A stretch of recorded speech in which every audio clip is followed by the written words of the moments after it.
수사의 기본법들이 그대로 정리가 되지 않은 채 남아 있는 거고 1년 유예가 돼 있는 거니까 그러니까 정부 조직법에는 이제 검찰청이 없어져요. 25일 해서 대통령이 공포하게 되면 그러면 소위 조직법적인 측면에서의 입법이 없어지고 그러나 기능적인 측면에서의 두 법은 살아있는 소위 이제 모순 충돌되는 사태가 벌어지는 거죠. 한 1년 정도 예. 1년 유예가 돼 있으니까요. 1년 정도 혼란이 있겠죠. 당연히. 혼란이라기보다는 저가 조금 걱정이 되는 거는 잠시 후 검찰의 이제 수사 역량, 수사 인원들이 구조상 그대로 존재하고 심지어 대검의 반부패 부장도 있는 거 아니겠습니까? 이제 그런 측면에서 지금 정권 초기에 큼직큼직한 여러 가지 이슈, 예를 들어서 제가 지금 정무에 있지만 BMK MBK 사건이라고 있어요. 홈플러스 지금 사기 도산에 따른 그 피해자가 한 10만 명이 예측이 되고 있는데 이제 그런 사건들에 대해서 검찰은 지금 검찰에 고발을 했어요. 공정위가. 이랬을 때 과연 기능적으로 어떻게 움직일 거냐라는 그런 큰 문제들이 있습니다. 그것도 있고 저는 이제 검찰이 이제 이판사판이잖아요.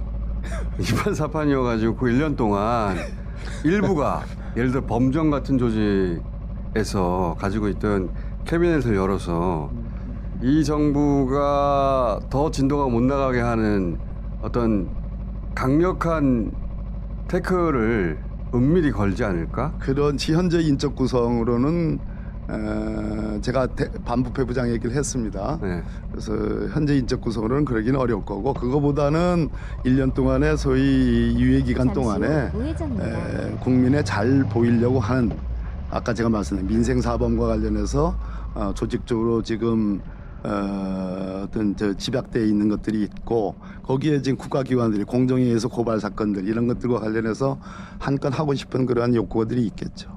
그거는 이제 또 당연한 걱정이신데 제 말은 걱정이 아니라 검찰이 전면적으로 나서지는 않는데 쌓아놓은 범정의 데이터들은 많을 거 아니에요. 그러니까 제가 생각했을 때 이제 말씀하신 대로 또 말씀하신 대로 두 가지 1년 사이에 있을 수 있는 우려되는 지점이 있는 거죠. 하나는 1년 어차피 우리 조직 없어져 하면서 끝이야. 일을 안 해. 네. 그러니까 일을 안 하고 제대로. 오히려 반면에 또 그게 아니라 이판 사판이야. 뒤에서는 은밀히 수리탄 다 까. 갖고 있는 거 다 까.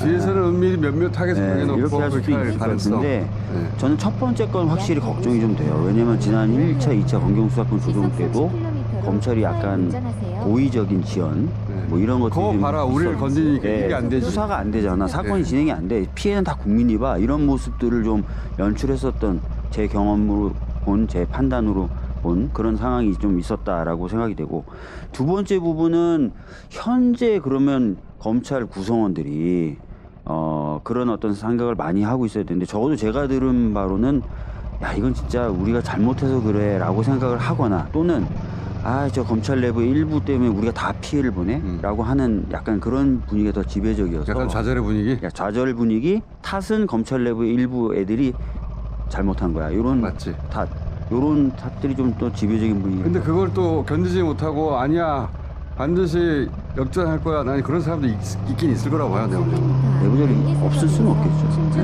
좀 들으신 거 없습니까? 특수부 출신으로? 근데 이제 원죄를 안고 있는 특수부 출신. 저쪽에는 이제 정보가 안 가요. 김기표 철저히 배제됐을 거야. 아마. 아니 김기표 의원님의 그 고충을 이해 좀 해주세요.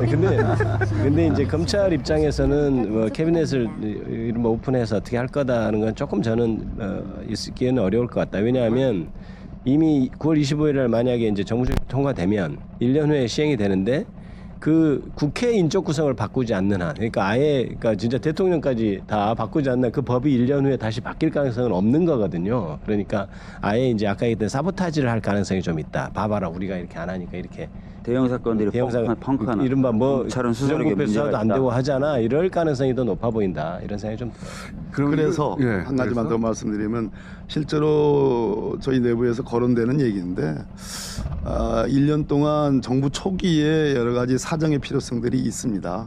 실제로 그리고 여러 가지 민생사범과 관련된 아주 중대한 사건들이 있고 그런 측면에서 현재의 용산 대통령실에서 검찰만 바라보라는 얘기는 아니에요.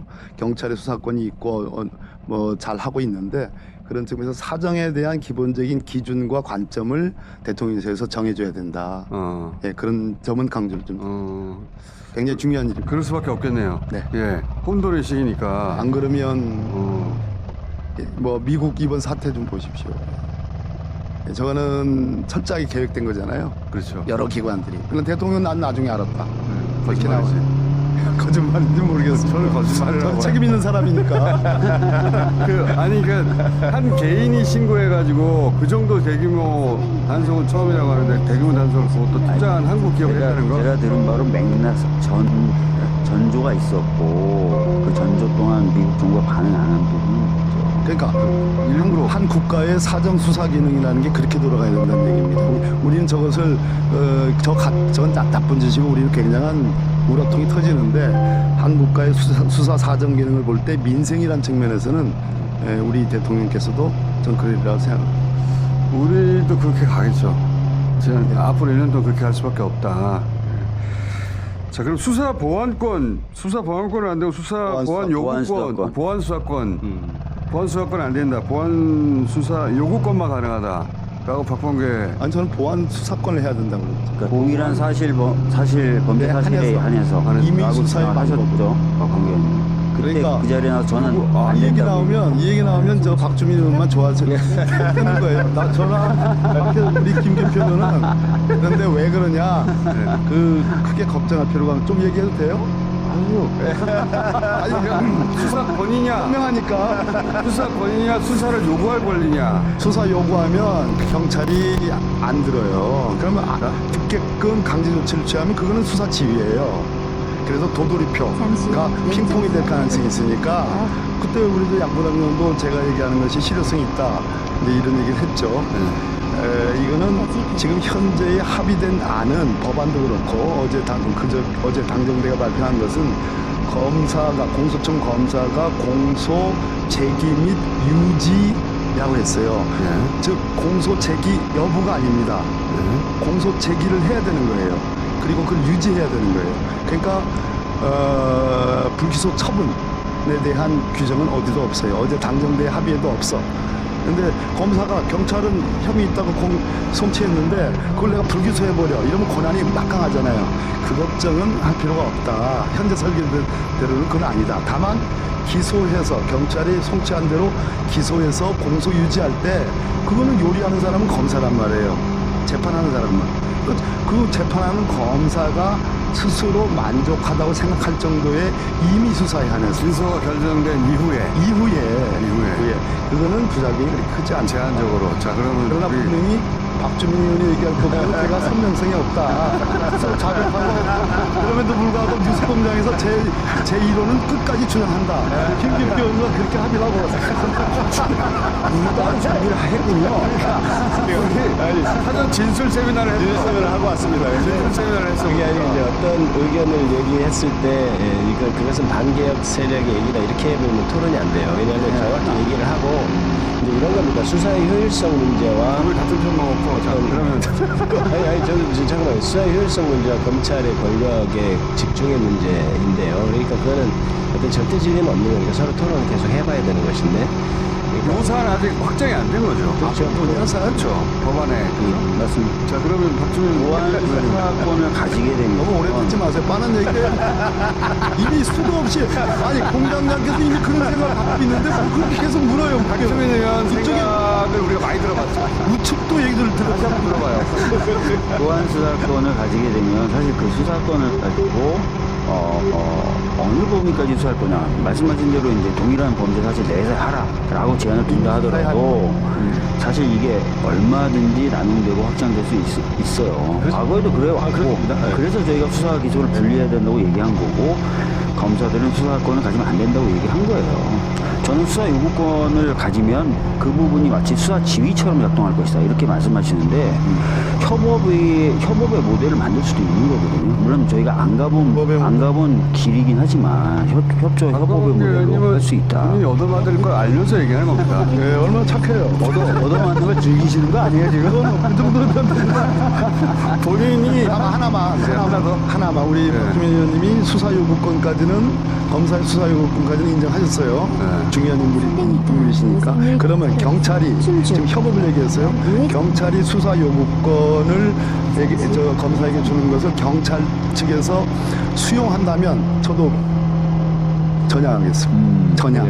그러니까 근데 절대로 그게 안 할 지난번에 거예요. 하나 그래서 더 논의했었던 게 양분남 의원님이 그럼 요구권을 주되 요구를 받았을 때 수사기관인 어느 정도 의무를 지고 어느 정도 경찰의 관할 의무가 뭐냐? 그 부분을 또 정해야 되는 숙제가 하나 더 그러니까 결국 이제 남은 1년 동안 그 논쟁을 하고 사실 자리 잡아야 되는 건데, 그러니까 아까 얘기했지 절대적인 진리는 없어요. 왜냐하면 어떤 수사 효율성 문제냐 인권 문제냐 이런 부분이 이제 정확하게 자리를 잡아야 되는데, 그러니까 어떤 것은 그러니까 이제 이런 거죠. 저는 그 보안 사건 조금 필요한 건 아니냐 하는 편이에요. 왜 그러냐면 일종의 많이 사건이 컨베이어 벨트로 이렇게 가잖아요. 많이 합니다. 컨베이어 벨트로 가는데 자꾸 검찰에서 보안 사람이 자꾸 뒤로 다시 갔다 또 오는 이런 시스템이거든요. 이게 직선적으로 쭉 가면 가장 효율적이죠. 그런데 저번에 한동훈 장관 때 그걸 악용해서 등을 악용해서 했던 그런 어떤 트라우마가 있기 때문에 사실은 허용하면 안 된다는 그 의견도 굉장히 청취할 만한데, 그래서 컨베이어 벨트가 계속 다시 돌아갔다 오고 다시 돌아갔다 하는 게 과연 효율적인 이런 얘기를 하는 거예요. 저희가 경찰 출신도 같이 모시고 얘기를 하나만. 어찌됐든 만약에 기소견을 송치했는데 검사가 무혐의한다. 그 경우에 그것에 대한 제동장치로 저는 장경태 의원이 발의한 국무총리 산하의 국가수사위원회, 국가수사심의위원회, 그것도 추후 과제로 남겨놨죠. 저는 그거 중요하다고 봅니다. 그거 중요해요. 그거 해야 돼요. 그래서 문민 통제, 소위 말해서 시민 통제를 만들어 놓으면 검사 공소유지 한도 내에서의 그 보안 수사권 그거 걱정 안 해도 돼요. 그리고 우리 법무부 장관 하시고 형사 출신이시고 오랜만에 똑똑한 발언하? 그리고 이렇게 대세와 다른 게 한 가지가 있는 거예요. 보안수사권 있어야 된다. 그게 대세하고 좀 다른 거예요. 저는 반드시 대세를 따르지는 않습니다. 근데 굉장히 중요한 말을 합니다. 그리고 공장장께서 늘 이 점을 구지하시고 저는 불러주세요. 꼭 박봉계원 나오면 내 의견대로 따라야 돼. 그거는 이미 포기하셨죠? 제가 말씀드리는 것도 역사적 연원이 있어요. 제가 이제 이렇게 얘기하는 건 21대 때 거의 한 2년 가깝게 토론을 했었어요. 그때. 경찰 관계자, 검찰 관계자 그렇죠. 토론해서 내렸던 게 되면 충분해. 예, 뭐 기소 분리, 공수처, 중수청, 다 했었죠. 예, 그 다음에 그 공소청의 보안 수사권 중요한 수사 요구권만 주느냐 이 논의를 다 했어요 그때.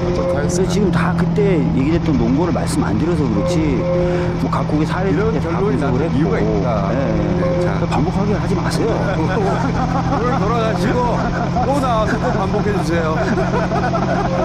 마지막에 그거 반복하게 하지 마세요. 재밌었습니다. 근데 앞으로 이렇게 웃으면서 논의가 안 될 거예요. 앞으로 치열할 거예요. 치열할 거예요. 당정계에서 일단 방향을 확정해 버렸기 때문에 디테일이 나왔습니다. 또 모시겠습니다. 감사합니다.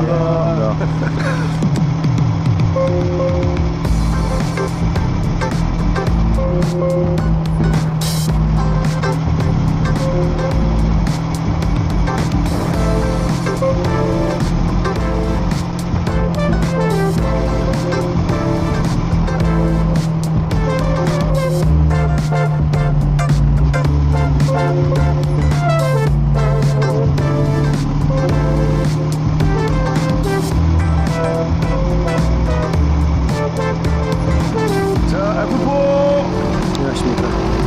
소개를 해야지. 안녕하세요. 자, 홍상 기자님. 앞으로 내가 말한 거 네. 잠깐 내가 주소들을 지식으로다가 한마디만 좀 하려고요. 아유, 요거 이 소개 좀. 인사라도 하세요. 마음이 급해서. 진짜 잊어버릴까봐. 인물 위주로 인사를 나에게 들으면 자꾸 잊어버려. 그래서 이렇게 돼. 자, 노영희 변호사님. 안녕하세요. 자, 수영 교수님. 네, 안녕하세요. 기자. 자, 빨리 하세요. 잊어버리기 전에. 그 보안 수사권 얘기 지금 하잖아요. 저도 몰랐었는데 어쨌든 이런 토론이 많이 필요하다고 봐. 이게 언론의 큰 기능이고 역할이고 책무고. 2021년도에 그래서 검사와 경찰이 이제 수사권을 이제 몰아주면서 지금 다들 그렇게 말하잖아요. 아니 그럼 검사가 기소만 하면 막판에 경찰이 수사한 거 덜컥 받아서 서류만 보고 이거 기소할지 말지를 어떻게 결정을 하느냐 알아봐야지. 알아보라고 인정은 돼 있어. 2021년에 검사와 경찰 수사 준칙이라는 걸 그래서 그때 당시에 만들어놨거든요. 킥스라는 수사정보 그 시스템이 있습니다. 여기 경찰이 수사하면 거기 증거나 수사 상황이나 정보나 모든 걸 다 입력하게 돼 있어. 그럼 그걸 중간중간에 공소를 담당할 검사가 배당이 되잖아요. 계속 들어가 보게 돼 있는 거야. 그 킥스에 들어가 봐서 증거도 이 사람은 다 볼 수 있어. 수사 상황, 정보 보고도 다 볼 수 있어. 야, 이건 내가 법적인 지시로 봤을 때 이건데, 이거 협력하고 의견을 주고 법적인 자문을 하고 그렇게 하라고 준칙을 만들어 놨거든요. 이걸 안 하는 거야. 들여다보진 않습니다. 킥스의 검사가. 왜냐? 검사는 경찰을 지휘의 대상으로 보지 협력의 대상으로 보지 않습니다. 하면 되는 거예요. 안 하면서 지금 막판에 내가 그거 어떻게 나타나느냐. 영국은 그렇게 하고 있거든요, 지금. 검사가 법적인 지식을 더 많으니 경찰한테 법적인 그 자문을 갖다 계속 하라고 하게 돼 있어. 안 하면은 징계하고 감찰하면 되는 거예요. 보안 수사권 주면 안 된다. 그렇지. 하게 돼 있는데 검사들이 지금 자기들이 안 하면서 지금 무조건 경찰은 능력이 없다고 그래서 자기 공사원 기자님 생각이 지금 대세입니다. 그렇게 화내실 필요 없어요. 대세. 조금 전에 2대1로다가 열세던데. 아니 대세여서 지금 소리를 내는 거예요. 요건 달라. 그래서 내가 답답해서 지금 그런 부분을 일반 국민들도 모르거든요. 나도 최근에 알았으니까 그런 게 있는지. 본인만 늦게 하는 거지. 본인만 늦게 하는 거지. 다 알았어요. 그 사람 알아서 몰랐어. 모르는 듯이 잘하지. 저는 2002년부터 공경 수사권 조정해서 검찰 수사권 뺏어야 된다고 그 입장에서 계속 줄곧 열심히 하고 있습니다. 황운하 아저씨가 아주 밑에 있을 때부터 그때부터. 검사 저는 어쨌든 내 말이 맞아. 네 맞아요. 선배 말이 옳습니다. 아니 근데 요 앞에 한 얘기 중 또 하나가 뭐냐면 1년 유예 기간이 있잖아요. 그것도 문제예요. 바로 하면 돼. 1년 유예 기간이 있기 때문에 우려하는 것 중에 제가 아니 그러면 범정도 있고 네. 자기들 조직이 있는데 이거 본때를 보여가지고 이런 주장하는 사람들을 보내버려야지 그렇죠. 라고 하는 생각을 하는 사람이 있을 수 있잖아. 지금 있어요. 내가 알기도 있거든. 있어 움직이고 있어. 그래서 그 검찰 조직 전체로 움직이지 못하더라도 네. 범죄에 잔뜩 쌓아놓은 거 있잖아. 그 네. 슬슬 꺼내가지고 예를 들어 주진우 같은 애들 왜 있잖아요. 나야? 나 저기 김어준부터 하자는데 왜 검사들은 나를 미워하더라고. 너를 미워하지. 나를 미워해요. 이제 20년 동안 싸우고 있거든요. 너를 미워하지. 네. 그래서 보내라고 하고 있어요. 그러니까 보내라고 주진우 보내고 저도 보내라고 하고 있어요. 네. 내가 알기로는 네. 그런 은밀한 노력도 할 것이다. 지금 하고 있어요. 우리도 알고 있어. 불확실한 기간은 왜 1년이나 주나? 그렇습니다. 너무 길죠. 네. 유예 길면은 혼란이 올 수밖에 없잖아요. 3개월만 보려면 안 되나? 하기로 했으면 그냥 가면 되는 거지. 그렇지. 그래서 검사 어차피 혼란이 있게 돼 있어. 그거 우리가 감내하기로 다 했잖아. 그러니까 감내하기로 했잖아 지금. 감당하게 됐어 우리가. 검경 수사권 조정됐을 때, 공수처 생겼을 때, 그래서 검사들이 힘 빠졌냐? 아니다. 이번에도 안 된다. 그러면서 그 9월 대반격설 얘기는 하죠. 9월 대반격설 나 들었지. 그렇죠. 그 실체가 핵심이 9월 대반격설이 주진우 보내고 예.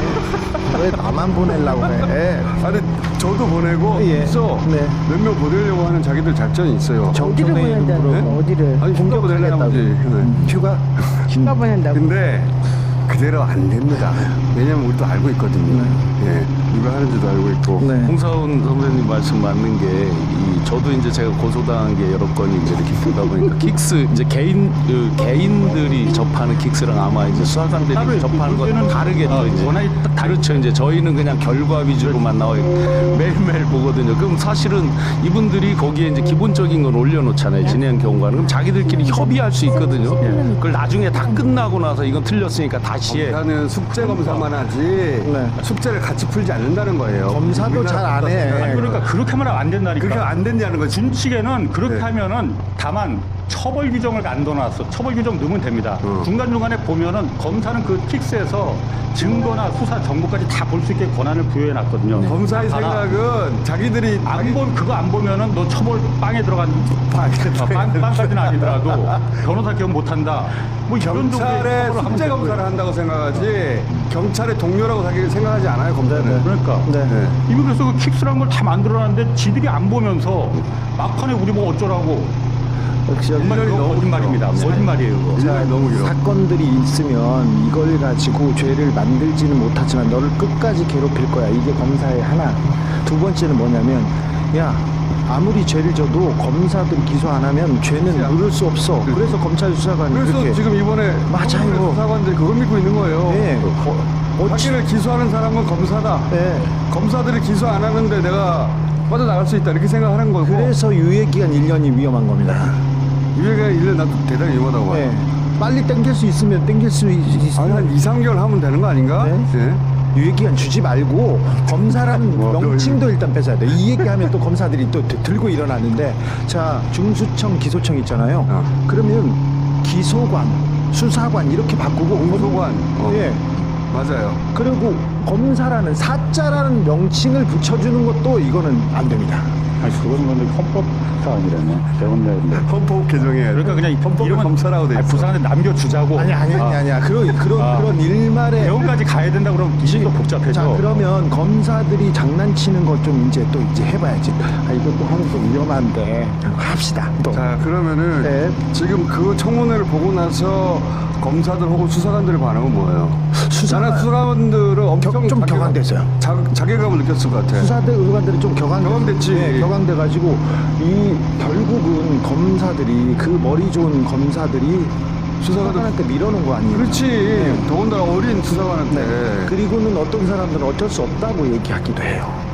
수사관이? 네, 똑같이 뭐라고 하냐면 어차피 검사들이 이 상황을 파악하고 그 수사하고 그 기소할 텐데 어쩌겠냐. 아니 특검으로 넘겨버리면 되지. 그렇죠. 다시 할 수 있어요. 이걸 이거. 특검으로 넘겨야 돼요. 검찰 자체 감찰로는 안 되고 특검을 해야 된다고 봅니다. 그래서 대통령이 말했잖아요. 특검하라고. 그러니까 네.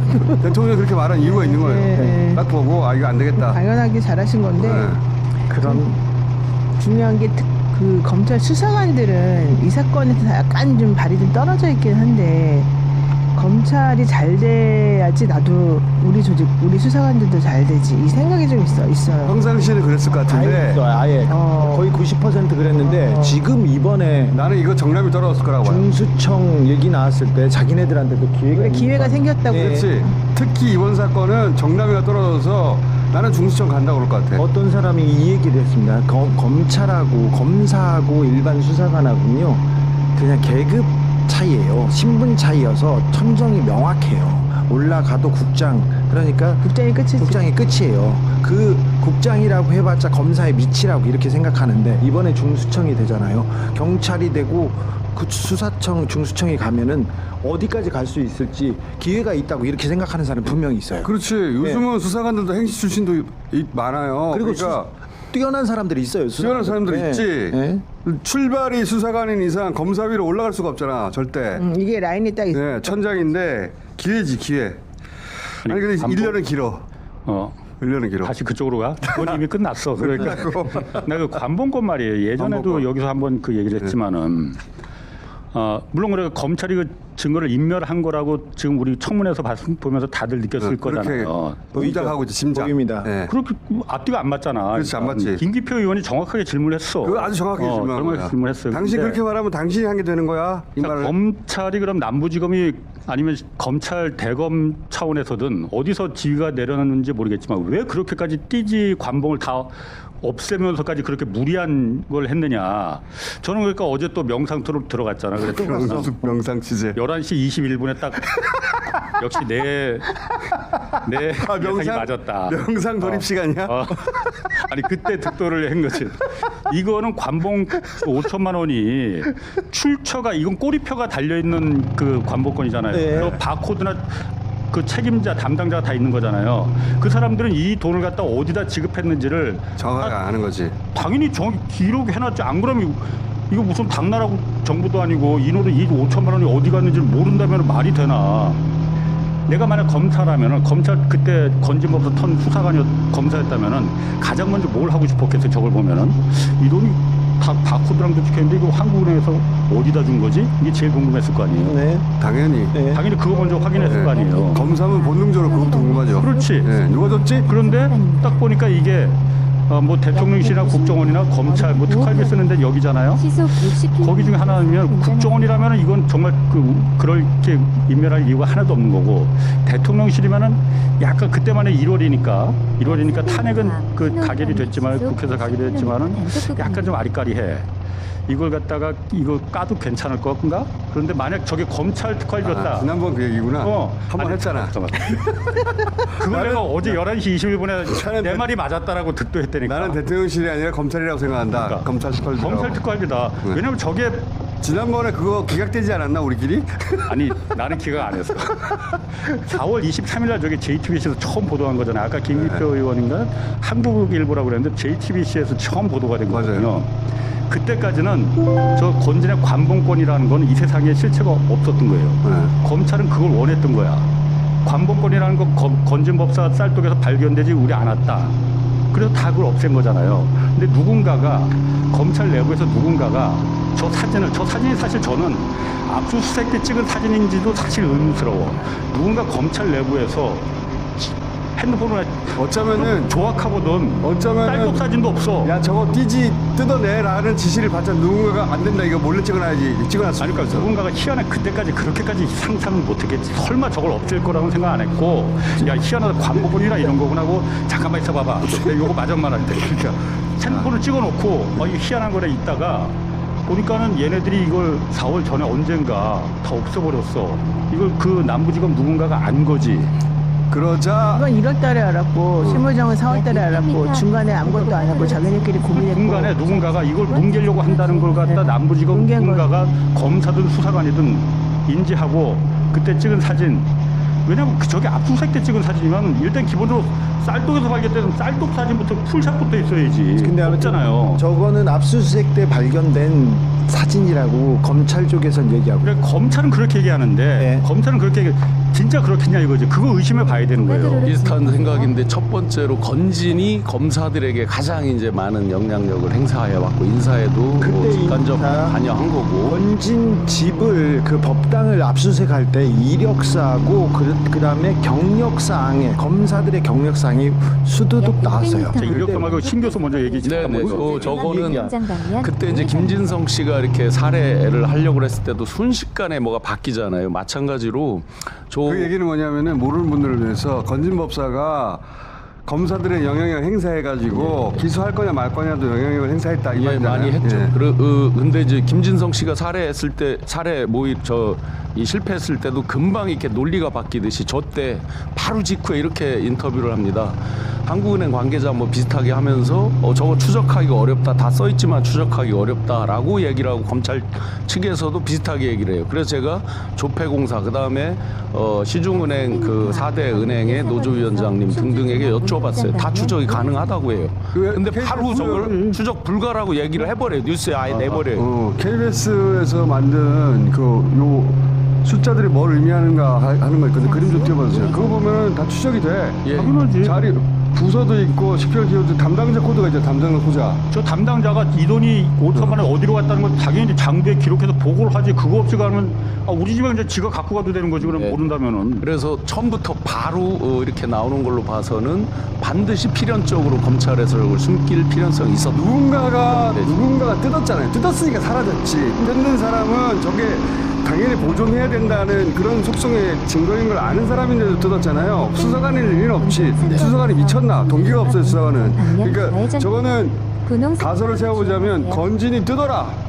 혹은 건진에게 저걸 준 사람이 뜯어라. 이거 아닌가. 근데 그게 검찰일 수 있다고 지금 우리 홍사원 기자님이 지금. 왜냐면 심우정 특활비 4일 만에 3억 2천만 원, 3억 5천만 원 가까이 썼잖아요. 4일 만에. 그만큼 검찰의 특활비가 충분하다면은 저 검찰에서 저 꼬리표가 이게 검찰 돈이다. 검찰로 지급된 돈 특활비인데 그걸 갖다가 이게- 상납을 했다. 이게 중요한 게 검찰하고 건진하고 간의 이 관계가 엄청 설켜 있어서 저 띠지를 없애는 것도 중요하지만 검찰은 일단 건진을 엮이고 싶어 하질 않아요. 검찰에 엄청나게 많은 고위급 인물들 중에 건진한테 줄을 안 든 사람이 사실은 없어요. 경찰도 그거는 마찬가지고. 그래서 아까 우리가 얘기한 것처럼 검찰하고 경찰의 이력서가 막 엄청나게 많은 건진한테 나왔다고 이제 그 얘기가 사실은 저 동네에서는 승진을 하려면 건진한테 이력서를 내야 됩니다. 승진을 하려면은 건진, 네. 이를 거쳐 위로 김건희, 그 라인들이 루트가 건진이다 이렇게 네. 얘기했던 거 아니야? 그렇게 됐고 그게 몇 년, 그러니까 뭐 하루 이틀의 문제가 아니라 몇 년 동안 쌓여가지고 건진한테 별별 얘기들을 자기네가 다 했다고. 그 이력서를 준 사람이 그냥 단순하게 이력서만 한 장 딱 준 게 아니고 그치. 그 전부터 몇 년 동안 계속 거길 쫓아다니면서 별별 얘기를 다 했고 A, B, C, D 해서 뭐 Z 끝에까지 몇백 명까지 전체적으로 다 얽혀 있어서 이 건이 사실은 바깥으로 터져 나가거나 이 건이 좀만 더 깊이 들어가서 수사가 되면 큰일 난다는 게 자기들이 나온다. 개인적인 오죽하면 문제였어요. 초기에 이제 그래서 검찰에서 수사할 때 황당한 말이 이제 흘러나옵니다. 그 명태균은 다 녹취도 있고 뭐 카톡 뭐 텔레 다 이제 공개가 되잖아요. 건지는 일종의 이제 그보다 훨씬 옛날 사람 개념으로 해가지고 녹취할 줄도 요금은 모른다, 없어요. 문자도 네, 할 줄 네, 모른다, 네. 카톡도 할 줄 모른다, 텔레그램 아예 못한다 이런 식으로 말이 확 나와요. 그런데 막상 지금 까보니까 뒤에는 뭐 카톡 이런 거 근데 다 그게 나오고 있는 있어. 거죠. 종이다 막 써요. 네. 이 사람이 이렇게 상담하면서. 카톡 이런 건 이제 보면 카톡으로 지시하는 게 이제 공개된 게 있죠. 신천지 뭐 등등등 쓰면서. 그래서 모르는 게 아니다, 없는 게 아니다. 결과적으로 보면 가리고 다들 싶었을 거다. 시겁했다는 거예요. 체크한 내용 하나만 얘기하자면 저 관봉권은 전 검찰총장은 자기는 이런 관봉권을 본 적이 없다고 얘기하고 그 관봉을 다뤘던 그러니까 국장들 있지 않습니까? 서울지검에 그리고 검찰총장의 국장급들한테도 저런 관봉 띠지는 본 적이 없다고 그 사람들도 얘기합니다. 그래서 그러면은 청와대지. 자, 대통령실일 가능성이 좀 있다. 이렇게는 일단은 남부지검에서 파악하고 있고요. 남부지검에서 감봉띠를 잃어버렸지 않습니까? 잃어버리거나 누가 없앴지 않습니까? 근데 잃어버린 건 아니고. 건진법당에서 나온 검사 이력서하고 인사청탁 자료도 일부가 사라졌습니다. 아 일부가. 그러니까 청탁 자료 그러니까 아까 그거 말한 없앤 사람이 없앴네. 사라졌어요. 그러니까. 수사하지 않았어요. 자, 그 인사청탁 얘기하니까 지난주에 이번 주 인사청탁 새로운 거 나온다며. 새로운 거 나오는데 새로운 거 나오는데 김장한 목사가 가장 중요합니다. 가장 중요한데 일단 미뤄두자고요. 김장한 목사는 안 나올 거예요. 그래서 검찰 수사, 특검 수사 미루고 안 나오고 본인 출석 안 한다고 그랬지. 안 한다고 하고 특검하고 아예 그 대리 구도로 나갔어요. 특검하고 얘기를 안 해요. 변호사가 김회재 변호사거든요. 민주당 의원을 지낸. 근데 이분이 지금 특검하고 얘기 안 하고 자기는 미국하고 다이렉트로 거래한다는 거 아니야? 지금 그렇습니다. 그런데 지금 김장한 목사 주변에 그 압수수색도 하고 수사를 했지 않습니까? 하면 할수록 너무 많이 쏟아져 나오가 인사청탁 자료가. 인사청탁 자료. 네, 아, 가장 그 인사청탁 매간 매직의 핵심이 김장한 목사의 서류가 나와서는 안 되지. 네. 인사청탁에는 인사청탁을 성사시키기 위한 노력에 해당되는 거기까지 갑니다. 물품이 나와야 돼. 물품. 거기까지 물품의 가는데 종류가 그럼 어떻게 자, 돼? 비금속이야? 아니요, 목사인데 패브릭이야? 큰 목사인데 그 직접 이렇게 해서 이 부분이 나오는데 이 매간 매직에 이 얘기는 좀 이따가 하려고 했는데 내가 매직에 어떤 사례가 나오는데 사례가 나옵니다. 여기 김장 사례가 뭐야? 사례. 나를 일단 보내려고 하지 말고 잠깐만 있어봐. 현금인가? 김장한 목사는 헌금 아니에요. 헌금 아니에요. 그런 건 안 했죠. 어떤 얘기를 해봐봐. 지금 사실 그 매우 위험한 얘기인데 중요한 얘기. 중요한 그래도 해야지. 근거가 없으면 한번 말해봐봐. 중요한 근거는 그냥 우리를 믿고 말해봐봐요. 안 돼. 어디를 믿어? 아니 그럼 나도 아는 거 말해줄게. 당신도 하나 말하고 나도 말하고 합니다. 그거 안 돼. 이렇게 몰아가시면 안 돼요. 어쨌든 인사청탁이 있었다는 걸 짐작할 수 있는 이거 매우 명확한 증거가 있다. 매우 정확한 게 있다. 근데 그게 사례품이 나왔다는 건 아니야. 그건 아니에요. 그런 종류가 아니라. 그런 종류가 아니라 이것은 인사청탁의 물증이구만 이라고 확인할 수 있는 경우가 그런 많아. 내용들이 근데 인사청탁이 있었다면 그러니까 이렇게 해서 규진이를 보내버리고 인사청탁을 매각 내리고 받아먹고 이렇게 했다. 지금 이걸 확인했다는 거예요. 이게 금액 아니 금품 수수를 확인했다는 게 아니라 받아 먹은 게 아니라 그 사람이 그거에 관여한 인사청탁을 갖다가 부탁을 했다, 좀 청탁을 해봐. 했다. 그거는 정확하게 하고 말 좀 하게 말 좀 그냥 하게. 하진 않을 거 아니야. 그건 잘 모르겠어요. 목사잖아요. 자원 봉사요? 아니죠. 목사한테는 정의가 아니 일단은 근데 그 청탁을 했다는 거는 그 분명 확인이 근거가 좀 있어야 되는. 가만히 있어봐봐. 일단 주진이를 보내게. 일단 주진이 근데 말하게 아니 우리 해. 못 볼 것 같아서 그래. 주진이 말하게 해야 하나가 돼. 있어요.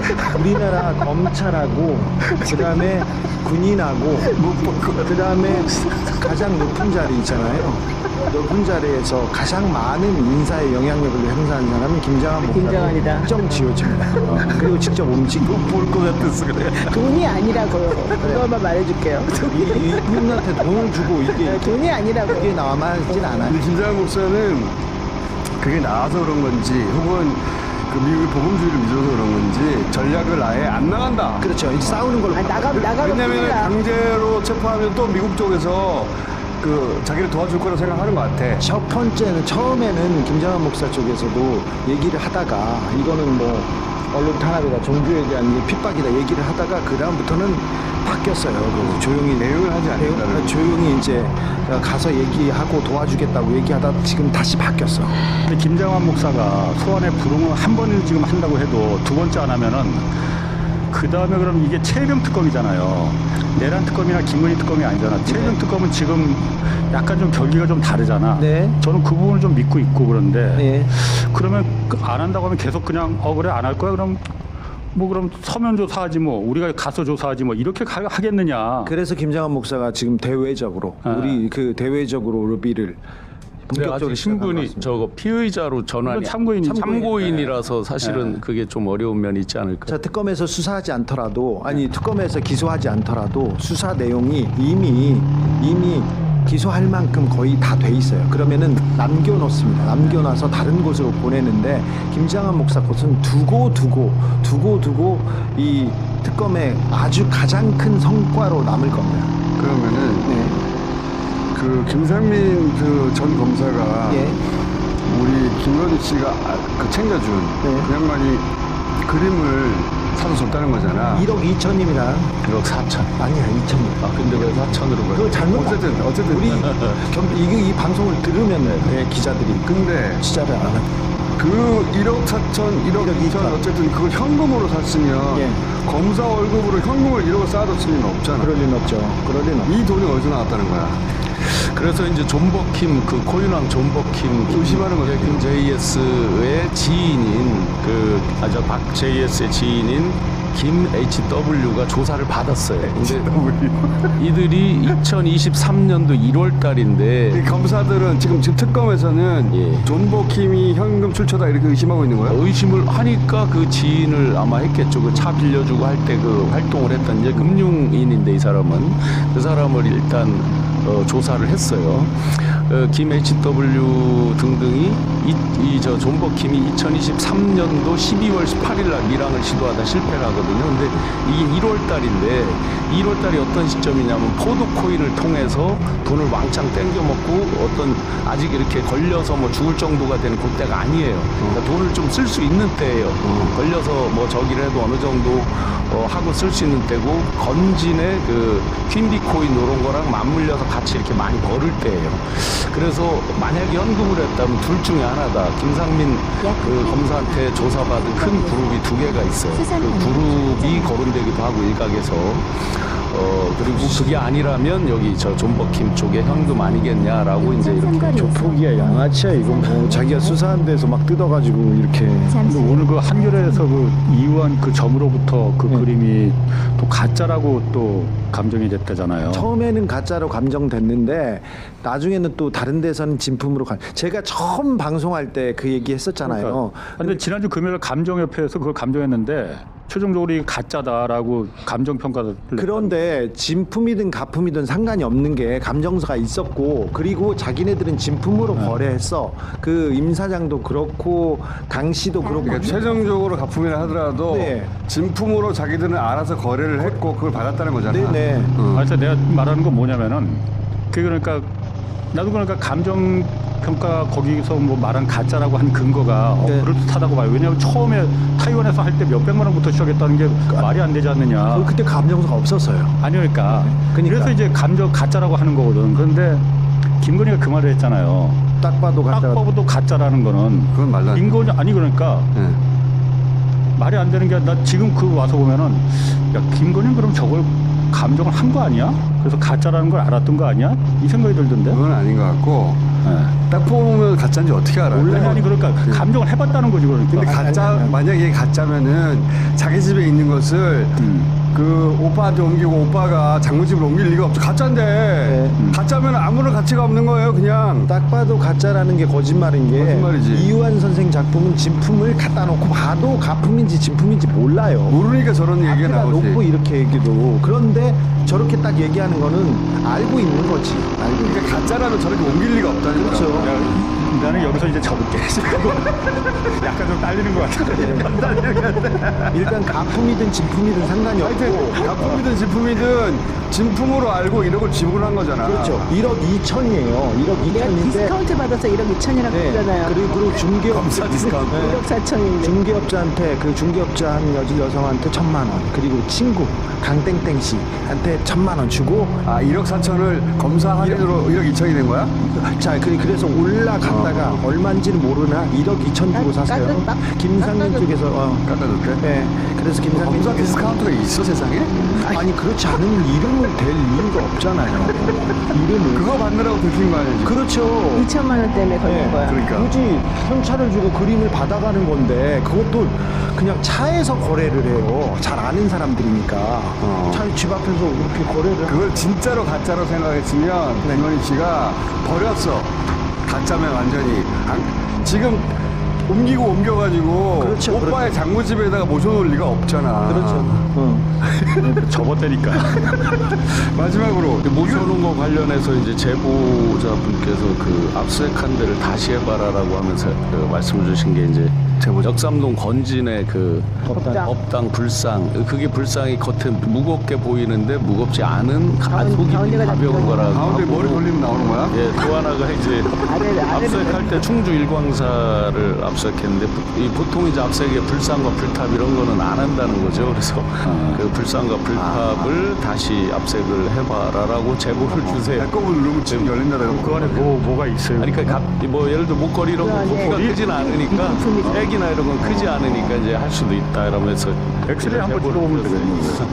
이 얘기를 해가지고 다시 옮길 수도 있고. 원래 압수수색 할 때 그 벽이나 그런 그 아까 불상 같은 데를 이렇게 쏘아보는 그런 장비를 가지고 갑니다. 그런데 이번에는 그렇게 압수수색을 했는데 하지 않은 것 같아요. 이번에는 대강대강 하는 척만 하고 네. 실제 걸린 사람들이 하도 많아가지고 제가 보기에는 그냥 딱 나올 거 몇 개만 끄집어내서 나왔다 이러고서 나머지는 좀 숨기는 것 그렇죠. 같아요. 건진 법당에서 검사 이력서가 쏟아져 나왔는데 김진우 그 최은순의 요양병원에서도 검사 이력서와 그 자료들이 다 나왔습니다. 그걸 수사를 어떻게 했는지 보면 되는데 그걸 안 하고 안부에서는 안 했습니다. 안 하고 있지. 일부는 사라졌다는 게 저의 주장입니다. 한번 검사님 검사 것만 나온 게 아니에요. 네. 검사 것만 나온 게 아니에요. 방공과 함께 수사관들 검사 이력서 일부가 사라졌다. 수사관들 거, 경찰 고위 간부 거 다 나왔어요.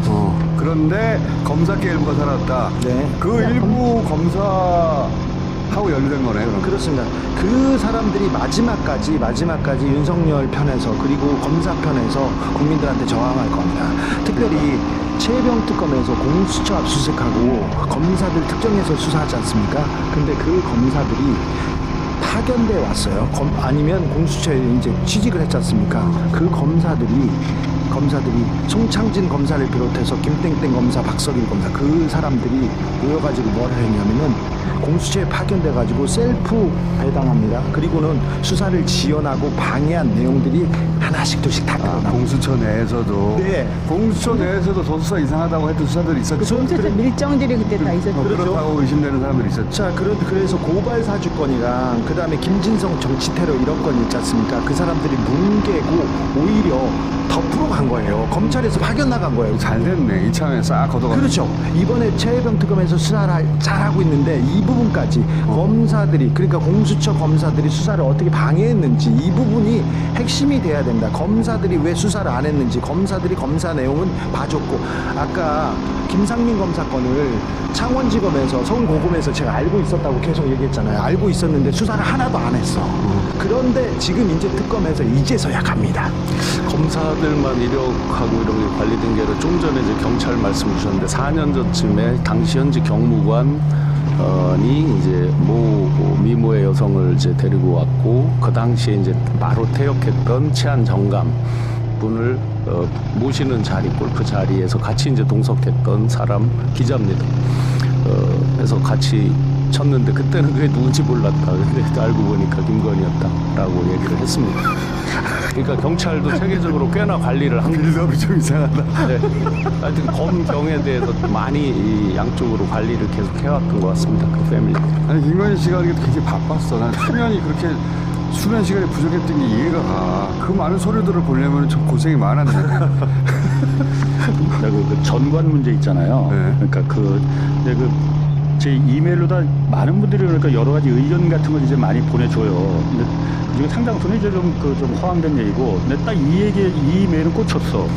전관 측 얼마 전에 김건희 특검 관련해서 이제 변호사들 이제 전관 좀 이상한 정관들 막 쓴다고 해서 논란이 됐잖아요. 전관이 먹히니까 그 전관을 쓰는 거잖아요. 전관에 대해서 그럼 이 검찰개혁과 같이 이 방향을 같이 해서 이제 이 문제를 해결해야 되는데 어떻게 해결해야 되겠냐. 지금 검찰과 판사와 변호사가 구분이 없잖아요. 서로 하다가 검사다 변호사하고 변호사다 검사하고 판사하고 이렇게 하잖아요.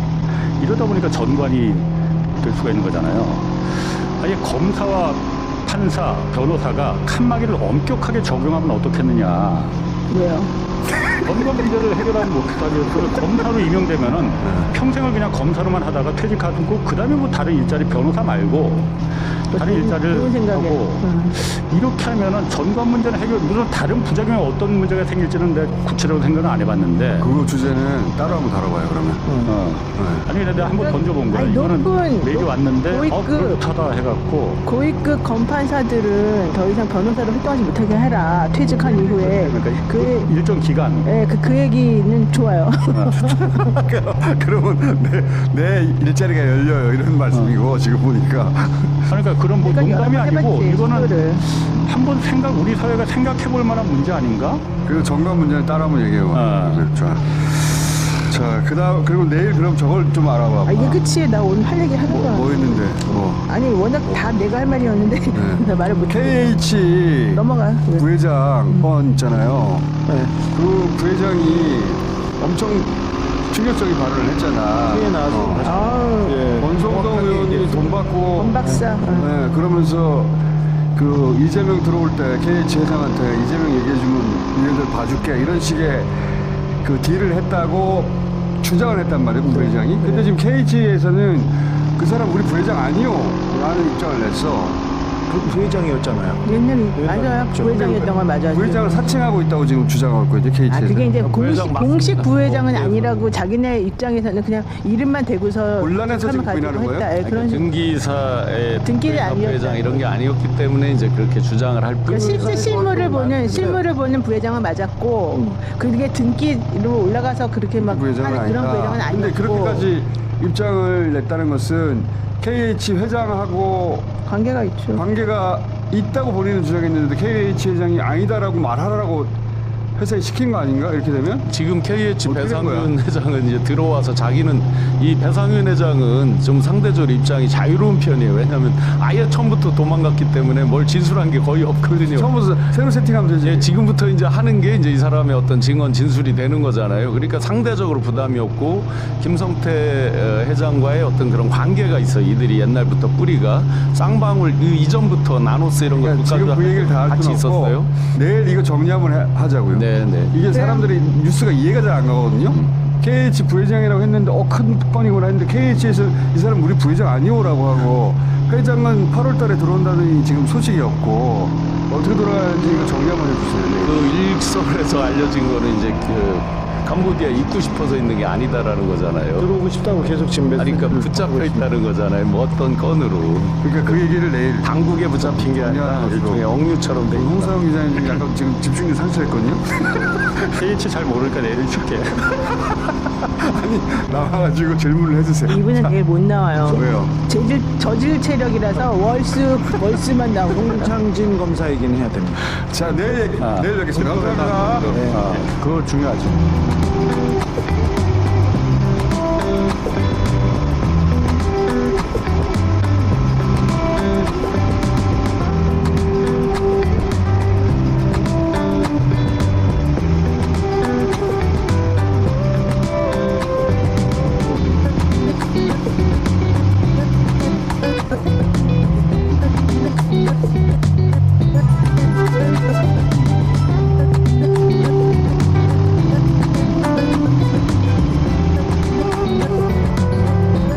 자, 미국이 조지아주에 있는 현대차 LG 반도체 공장 건설 현장에 있던 한국인 300여 명을 체포했습니다. 이 사안 잠깐 짚어보겠습니다. 먼저 미국 조지아주 현재 있는 이종훈 변호사 전화 연결돼 있습니다. 안녕하세요, 변호사님. 약 600m 앞 네, 안녕하세요. 이종원입니다. 자, 이 체포된 한국인들 변호를 맡게 되신 거죠? 이게 아직 그렇진 않습니다. 왜냐하면 이제 체포되신 분들이 입감 절차를 밟아야지 만나거나 이제 면담을 하거나 변호사 선임이 가능한데 300여 명이 체포된 상황이기 때문에 이제 입감 절차에 엄청난 시간이 걸리고 있습니다. 그래서 현재 이제 그리고 여기는 굉장히 이제 외진 지역이라서 이제 한국말을 하시거나 이민 변호사님이 거의 없기 때문에 이제 변호사님들께서 미국인 변호사들까지 해서 네트워크를 만들어서 조만간 이제 어떻게 변호를 할지 공개를 할 예정입니다. 변호 입감 절차가 너무 오래 걸려서 변호 절차를 시작한 건 아니시다. 네, 그렇습니다. 예. 그럼 이거부터 여쭤볼게요. 그 한국 기업의 건설 현장에 이 정도 규모의 한국인 체포 사례가 이전에 있었습니까? 예, 없었습니다. 없었죠. 그래서 이제 미국 언론에서도 굉장히 주의 깊게 크게 보도를 하고 있습니다. 한 장소에 이렇게 많이 체포된 경우가 잠시 후 과속 없었거든요. 방지턱이 그렇죠. 있습니다. 이게 과거의 경우라면 어떻게 처리됐을까요, 변호사님? 과거의 경우라면은 보통 보통은 이제 만약 체포되는 경우에는 이제 이민 구치소로 따로 인송이 되어서 거기서 이제 지문과 사진을 찍고 그 다음에 서류 조사 분류 작업을 한 다음에 이제 A 넘버라서 외국인 번호를 받게 되십니다. 그래서 이 모든 게 완료가 되면 입감 절차가 완료가 되고요. 그 후부터 이제 연담이나 만남이 뭐 이런 게 가능해집니다. 저는 그 말이 아니라 그 절차를 묻는 게 아니라 네. 이게 처음이라고 하셨는데 이게 과거라면 지금 미국 공장을 지으러 간 사람들이잖아요. 몰래 뭐 노동을 하러 간 사람들이 아니라 그러니까 이때까지 이런 일이 없었다는 것은 과거 유죄 사례가 있었다면 이렇게 처리 안 했다는 거 아닙니까? 예, 물론입니다. 바로 그겁니다. 여기 조지아주에는 들어보셨겠지만 2010년에 기아 자동차 공장이 문을 열었었고요.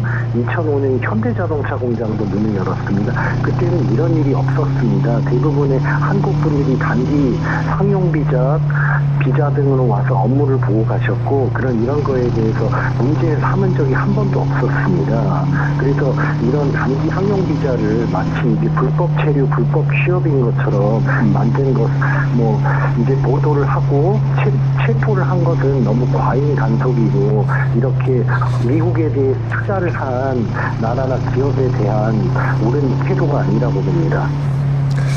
그러면은 그 지금 말씀을 비춰보자면 이전에는 이런 적이 없었고 이 정도 사안은 이렇게 처리하지 않았다고 하는데 이번에 이렇게 대대적인 이민 단속을 벌인 이유는 변호사님은 어떤 이유라고 보십니까? 이게 정치적으로 그렇게 저는 볼 수가 없습니다. 정치적으로. 왜냐하면은 아까도 말씀드렸듯이 이분들은 이제 여기 조지아주에 공장을 지으러 오신 분들입니다. 공장이 지어지면 이 지역의 뭐 경제라든지 인구가 활성화되고 지역사회에 기여를 합니다. 그래서 여기 한국 분들도 여기 조지아주 미국에 이제 일자리를 제공하고 그런 점에서 자랑스러워하고 지역민들하고도 굉장히 관계가 좋았습니다. 그런데 이렇게 그래서 몇 년 동안 이렇게 한 10년, 20년 동안 관계가 좋았는데 이렇게 갑자기 손바닥 뒤집듯이 태도를 바꾸면은 어떤 정치적 의도가 있다고밖에 생각을 할 수가 없습니다. 만약 비자에 문제가 있었다면은 뭐 미리 경고를 주거나 아니면은 이제 벌금을 부과하거나 이런 식으로 해서 조용하게 해결을 했을 것입니다. 그러나 이렇게 헬기와 장갑차까지 동원하면서 마치 영화를 찍듯이 대규모로 한 것은 극장식으로 쇼업, 그러니까 이제 보여주기식으로 했다고 저는 보고 있습니다. 알겠습니다. 오늘 말씀 감사합니다. 예, 감사합니다. 네, 미국 조지아주 현지 이종원 변호사였습니다. 자, 이어서 외교원장 출신 김주영 의원 모셨습니다. 안녕하십니까? 네, 안녕하세요. 지금 우리 그 현지 변호사하신 이종원 변호사가 이런 전례가 없죠. 예, 전례가 없고 또 그런 얘기도 하셨었거든요. 그건 뭐 한국 인사 담당자하고 얘기하면 되는 사안인데 혹은 꼭 필요하다면 그 벌금을 내리면 되는 건데 미국에 와가지고 이 건설하는 것이 현지에도 도움이 돼서 현지하고도 우호적이었는데 이렇게 갑자기 무슨 장갑차 동원해서 한 것은 이건 쇼다. 네. 정치적 의도다. 무슨 정치적 의도라고 보십니까? 일단 전체적으로 트럼프의 정치적 의도는 LA 때도 예. 이제 이거가 좀 다릅니다만 LA 거기 주로 방위군을 동원했죠. 방위까지 보냈고요. 네. 그다음에 지금 대학들 있죠. 들어가가지고 그냥 무장한 경찰이나 이 IC 들어가가지고 동양인처럼 생긴 사람, 히스피릭 생긴 사람들을 바로 그 자리에 무조건 잡아버리고 네. 만약에 합법적인 다큐멘트, 예를 들어서 뭐 학생 비자가 없다든지 집에 두고 올 수 있잖아요. 그럼 구금돼 버립니다. 그러니까 전체적 분위기가 반이민 정책에서 보여줘야 되고 성과로 해야 되니까 거기에 이제 타겟이 된 거고요.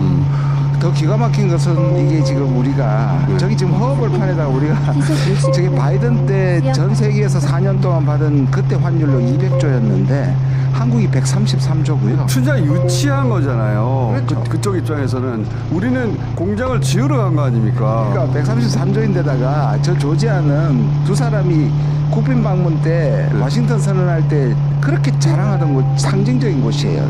저기 한화, LG, SK 우리나라 대기업 다 들어가 있고요. 우리나라 기업이 110개가 들어가 있어요. 관련 기업들이.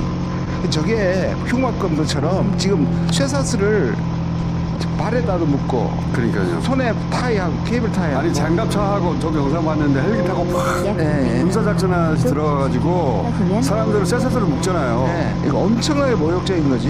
근데 사람들 저들도 다 알고 저거 한 거거든요.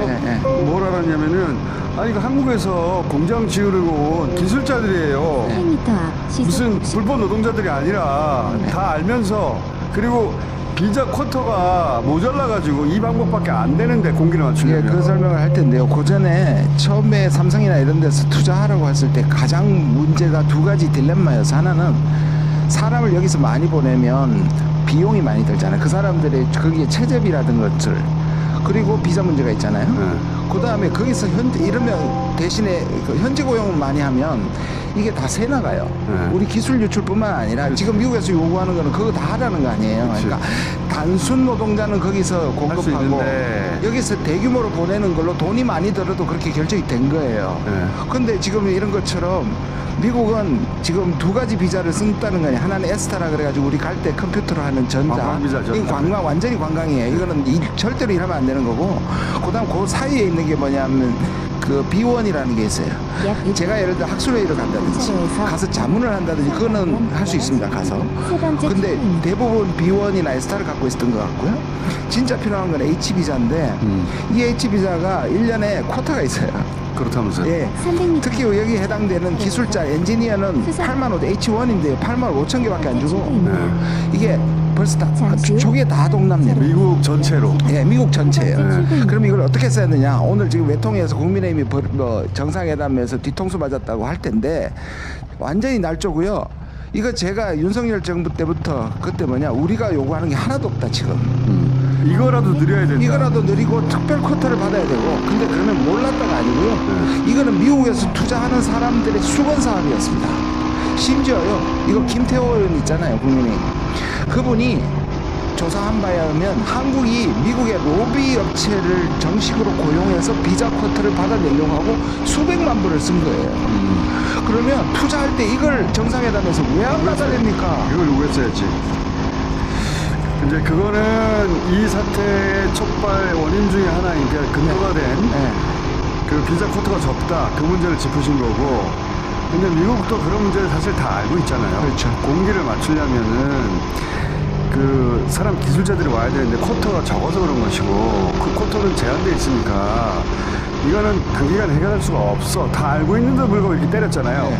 그래서 정치적 의도가 있다고 정치적 하는. 의도가 있는 거죠. 한 번은 그거에 실제적으로 원한 거예요. 조지아주에서 계속 지금 얘기하고 있는 미국에서 제가 미국 유튜브나 다 찾아봤는데 제일 많이 얘기하는 게 뭐냐면 미국 백인 조지아 주민의 고용이 적다는 거예요.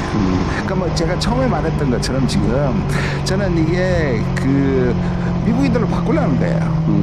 그리고 지분도 달고 삼성에서 지분 달라고 했잖아요, 인텔처럼. 이런 게 다 그냥 그저 먹으려고 잡아 먹으려고 하는 거예요, 이게. 그러니까 그 정상회담 때 마가 보범주의의 그 입맛에 맞춰주려고 그 숙청, 사실 그 가짜뉴스라는 거 알면서도 계속 공개가 올 거라 그랬죠. 숙청을 협상에 지렛대로 쓴 것처럼 이게 쿼터 문제가 있는 거 알면서도 그 백악관에서는 협상의 틀로 써먹는 거 아닙니까? 그 자기가 신고했다고 나온 사람 있잖아요. 토니 브랜덤이라는 분인데, 여자분인데, 이분이 일종의 원외 지역 위원장이에요. 조지아주에. 그 청탁 고발인 것 같아요. 그러니까 고발을 한 거고요. 지금 제가 듣기로는 관세 실무 협상에서 꽤 갈등이 많은 걸로 알고 있어요. 그 투자금 가지고 그거에 기싸움에서 미국이 한국한테 경고한 거다. 그럼 우리가 어떻게 해야 되냐 한번 생각해 보십시오. 여기 와가지고 그래놓고 트럼프가 뭐라 그러냐? 괜찮다, 한국하고 한국하고 관계 좋다, 영향이 없을 것이다. 국합 역할을 하는 거죠. 이 빌라도 작전입니다. 자기는 손 씻고 악역은 밑에 실무자 시키고요. 그런 거죠. 이걸 생각해 보시면 여기 관광 비자로 와가지고 영어 학원에 있는 사람들, 그 사람들 전부 다 이런 식으로 다 했다면 미국 어떻게 하겠습니까? 한국에 와 있는 사람들 아니 관광 비자로 6개월 와가지고 영어 취업하는 사람이 얼마나 많은지 한번 해볼까요, 진짜? 많죠. 지금 미국에 있다가 또 따끔한 소리 할 줄 알아야 됩니다. 저도 그렇게 생각합니다. 예. 그러니까 미국도 이걸 키우고 싶지는 않으니까 협상의 틀로 쓰고 싶지, 바로 또 보내준다는 거 아닙니까, 사람들. 바로 보내줄 사람들을 무슨 장갑 차가지고 체포를 해요. 이 부분은 뭐 속도 빠르게 이제 우리 전 세계에서 오는 건 좋은데, 이제 두 가지 선택을 줍니다. 4개월 동안 법정 다툼을 해서 정당성을 증명할 것이냐, 아니면 5년 내로 미국에 안 들어온다는 약속을 하고 나갈 거냐. 두 번째를 택한 거죠. 그럴 수밖에 없죠. 그럴 수밖에 없습니다. 그러니까요. 그게 보장도 안 된다가 4년 동안 수감돼 있어야 되잖아요. 이 사람들은 거기 출장 간 4개월 참. 4개월이라 하더라도 열악한 시설에서 출장 간 사람들 수감되게 둘 수는 없잖아요, 회사에서도. 직진 방향 두 번째 출구. 그러니까 이게 정치적 의도가 있고 협상에 지렛대로 쓰려고 하는 것이다. 그 뜻대로 끌려갈 수는 없죠. 한국에서 좀 강하게 나가셔야 되고요. 이미 조지아주는 이미 완성됐지만 향후의 투자에 이 문제를 반드시 걸고 조건으로 걸고 투자를 해야 된다는 뜻입니다. 알겠습니다. 자, 오늘 여기까지 하겠습니다. 감사합니다. 감사합니다. 다음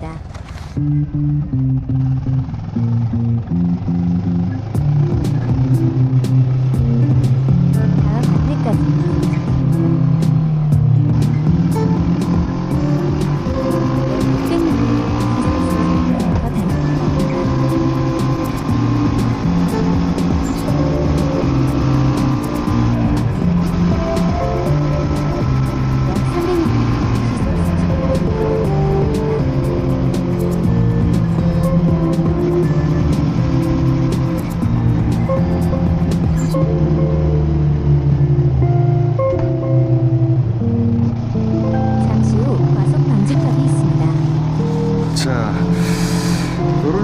전문가 두 분 모셨습니다. 박시영 대표, 이택수 대표 안녕하십니까? 안녕하세요. 반갑습니다.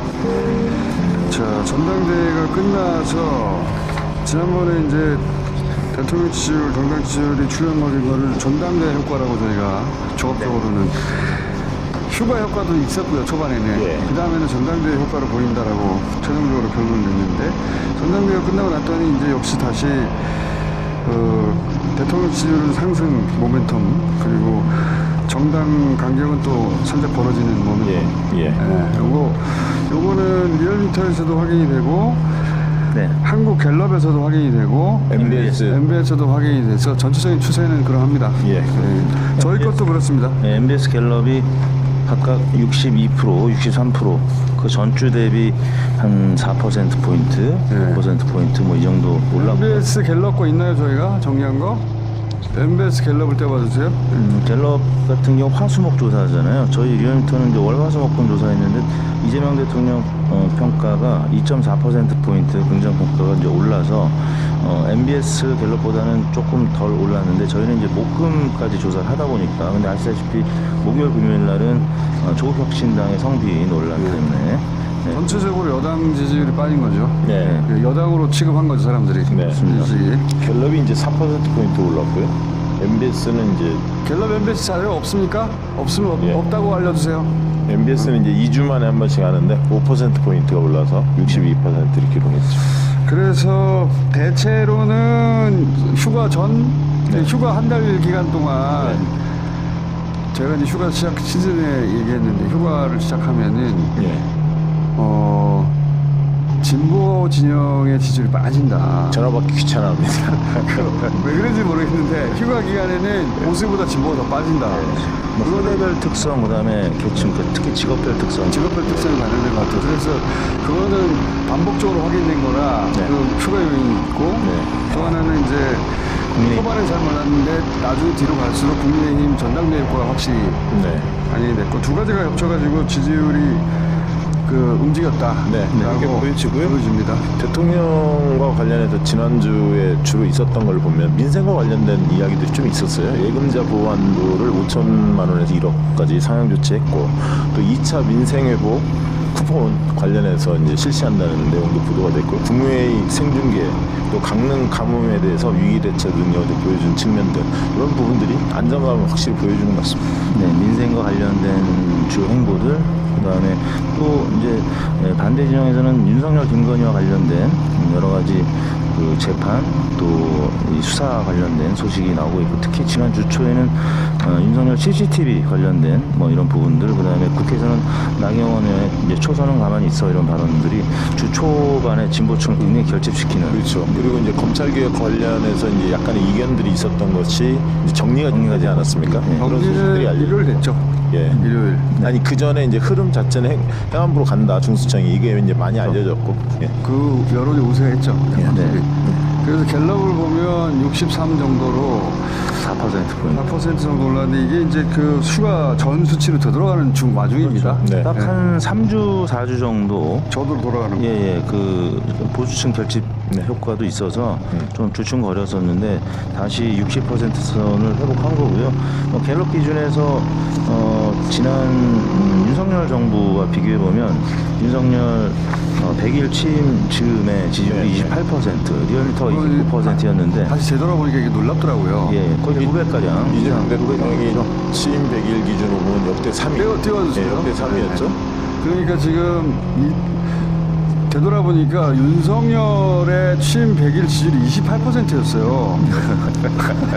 제가 그때 그랬잖아요. 갤럽 기준에서 30%가 무너져서 20%대 이때부터 계속 행보했어요. 이때 28에서 30 사이를 왔다 갔다. 네, 맞아요. 그냥 임기 내내 그렇게 왔다 갔다 끝났어요. 그때 우리 여론조사 이제 계속 조사를 했었잖아요. 이게 저희도 조사했는데 저희 조사상으로는 10%대로 떨어진 적이 있어요. 이게 저거는 시작하자마자 용산 이사 간다고 하면서 그래서 용산 문제도 그랬고 그다음에 저 즈음이 딱 요즘이 어떤 시기였냐면 이준석 대표 찍어낼 때입니다. 그래서 이제 뺄세라 정치가 본격적으로 시작됐을 때였거든요. 네. 이명박이 초기에 그 미국 쇠고기 때문에 대규모 집회가 있어서 그렇게 됐는데 대규모 집회 없이 저렇게 떨어진 건 최초다. 네, 반면에 이재명 대통령은 취임 이후에 다른 민주정부 대통령보다는 조금 작게 출발했지만 계속 상승하는 모습. 그러니까 처음에는 50에서 출발해가지고 쭉쭉 계속 올라가다가 휴가 때 한번 떨어져 다시 올라가기 시작한 거예요. 어떤 이미지로 하는 정치인이 아니라 이제 컨텐츠로 하는 정치인의 대표주자 이재명 대통령이기 때문에 이 성과로 계속 좀 한 발 한 발 올라가는 것 같습니다. 최근에 이제 문재인 대통령이 워낙 높았고 그렇죠. 그 이후로는 이재명 대통령이 지금 가장 높은 겁니다. YS는 이제 하나의 척결 막이 초반에 금융실면제 뭐 이런 개혁들을 역사 바로 세우기 이런 게 있어서 최저치로 마감했잖아요. 마감은 이제 뒤로 갈수록 이제 아마 다음 대통령도 그럴 텐데 보수 진보 이 대결 구도가 굉장히 강하고 또 하나는 또 뉴스 정보 소비량이 굉장히 높기 때문에 높은 지지율을 출발하기가 좀 어렵고요. 특히 이재명 대통령 같은 경우는 워낙 치열한 대선 접전 구도였었잖아요. 그러면 사실 높게 출발하기가 좀 어려운데 요즘에 진짜 국무회의 생중계 보면 깜짝 놀랍니다. 진짜. 국무회의 생중계 그 초반에는 봤는데 요즘 힘들어서 못 보겠어요. 너무 논의 수준이 진하고 와 이거 어떻게 저 사람들 진짜 고생이구나. 장관 같은 거 절대 하면 안 되겠다. 이제 그 여러 곳에 대통령 지지율 69.5까지 올랐다. 저희 걸로는 저희도 이제 떨어졌다가 다시 올라가는 중입니다. 떨어졌다가 다시 올라가는 중이고. 그리고 추세는 전체적으로 똑같아요. 떨어졌다 다시 올라간다. 그다음에 정당 지지율을 여러 곳을 보면 아까 격차 좀 더 벌어졌다고 하는데요. 민주당 떨어졌다 다시 올라가는 중입니다. 민주당이 5.3%포인트 전화면접 조사가 상승을 했고요. 그래서 또 뭐 성비 사건 관련해서 좀 조국혁신당이 좀 많이 하락을 했고요. 또 민주당 반면에 좀 단호하게 대처해서 더 올라가는 측면이 있었던 것 같아요. 조국혁신당이 그 전화면접에서 1% 떨어진 건 처음이에요. 예, 그렇습니다. 위기는 위기예요. 확실하게. 예, 그렇습니다. 그러다 보니까 지금 지도부 전원 사퇴했고 지도부 전원 사퇴한 걸 보면 이 정도 규모는 아마도 조국 전 대표가 직접 지휘하는 거 아니겠는가 싶어요. 그러겠죠.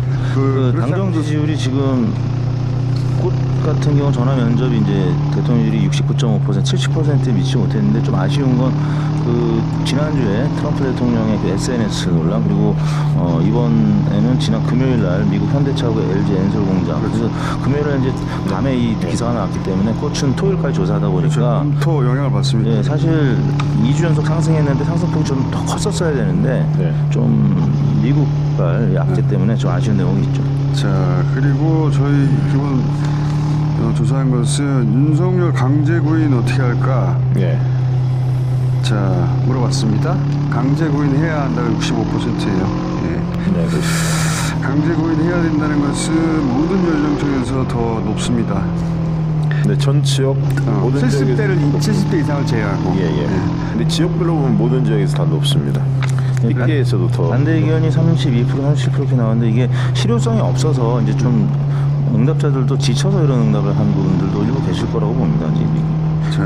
계속 너무 오랫동안. 그러니까 하려면은 단호하게 해야 돼요.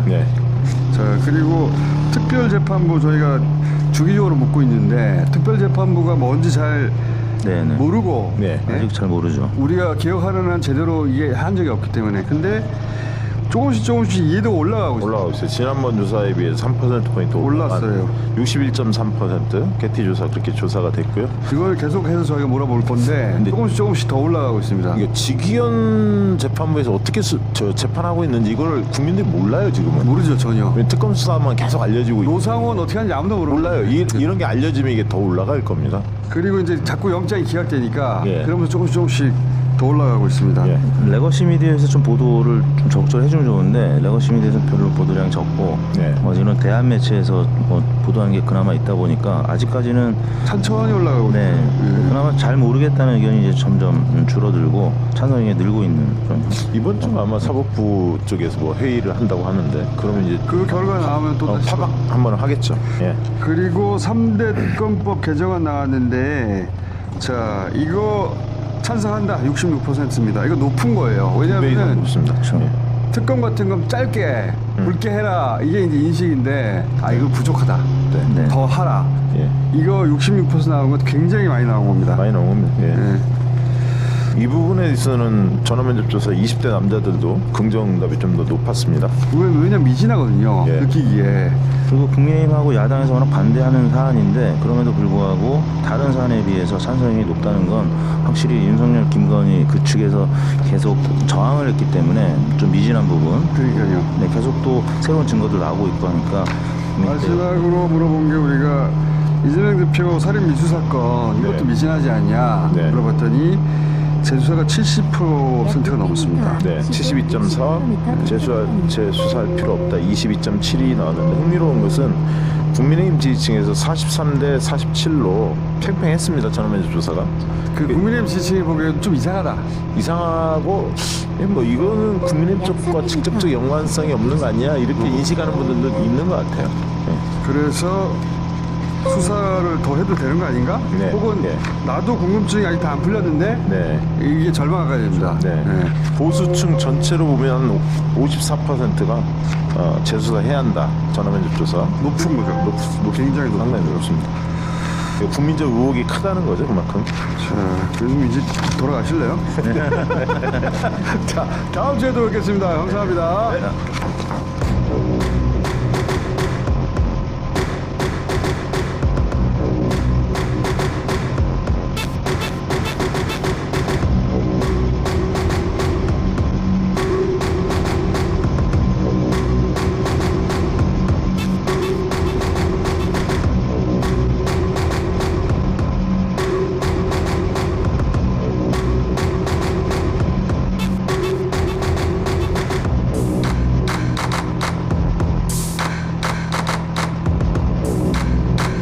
이번엔 동네 사람들.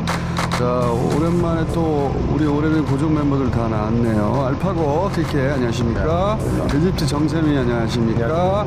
이란 서간 안녕하십니까? 미얀마 카잉 안녕하십니까? 자, 오늘은 한국에 이제 꽤 오래 사신 분들이거든요. 이분들이 10년 이상 사신 분도 있고 10년 가까이 사신 분들 오셨는데 20년 넘은 분들도 있고요. 아니 진짜 도대체 나이가 몇 살이라고 20년이 한국에 살았어요. 외국인. 이거부터 해볼게. 이거 뭐냐면 나 한국에 오래 살았는데 나 한국말 다 이해하는데 이제 그런데 이 한국 문화는 익숙해지지 않는다. 이건 아직 좀 이상하다. 있을 수 있잖아요. 당연히 있죠. 그거는 당연히 그럴 수 있는데 그거 얘기 한번 해봅시다. 나 이거 오래됐는데 이건 좀 이상해. 어학당에서 비록이라는 단어를 길게 가르쳤는데 일상생활에서 비록이라는 단어를 문장에서 쓴 사람 못 봤어요. 비록? 예. 비록 상황이 최근에 언제 쓰셨어요? 나는 비록이라는 말을 쓴 지는 기억이 없네요. 저 어제 썼는데. 아 그래? 네. 아니 이제 야 이럴 때 잘난 척하면 안 되지. 공감을 해줘야 돼. 공감을 해줘야 돼. 근데 그거는 이제 언어 습관상 문어체에 쓰이는 그런 단어를 잘 안 쓴다는 거고 내 질문은 그게 아니라 이 문화는 내가 잘 익숙해지지가 않아.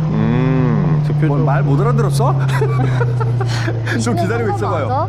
정세민 씨. 대표적으로 화장실 문화가 화장실? 예, 제가 봤을 때 이집트뿐만 아니라 모든 아랍권이랑 크게 달라요. 화장실 문화라는 게? 네, 한국 변기에 비데가 없거든요. 중동에 가면 비데가 없는데? 네, 비데가 없는 문화, 그러니까 화장실을 사용하는 문화, 그리고 샤워실. 화장실과 샤워실.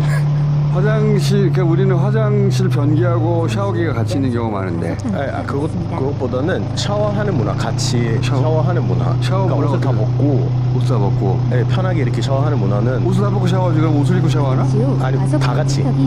다 같이? 그러니까 모두 보이는 어딘데 다 같이 샤워한다는 거야? 아니 뭐 운동장 샤워실이나 헬스장 샤워실에서 그러니까 헬스장 같은 데서 샤워를 하잖아요. 헬스장 같은 데서 그럼 다 같이 샤워해야지. 그럼 어떻게 해? 그러니까 그게 보인다는 게 근데 약간 개봉이 되어 있으니까 그게 칸막이가 없잖아요. 그렇죠. 그게 샤워 시설이 한 사람을 위해서 칸막이가 돼 있는 게 아니라 그렇죠. 뻥 뚫려 있다.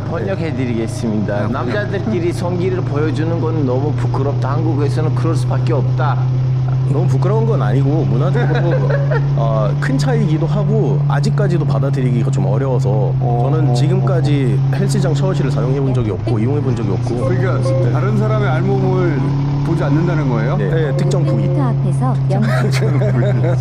어쨌든 남자들끼리도. 네, 원래 안 돼서 그런 시설을 이제 그 아랍 나라에서 보기가 어려워요. 아랍에서는 샤워 시설이라 그런 공용 가정 시설에 그 샤워실을 하더라도 다 칸막이가 있기 때문에 개인 칸막이 들어가서 샤워를 하는데 한국에서는 뭐 샤워실이 뻥 뚫렸나?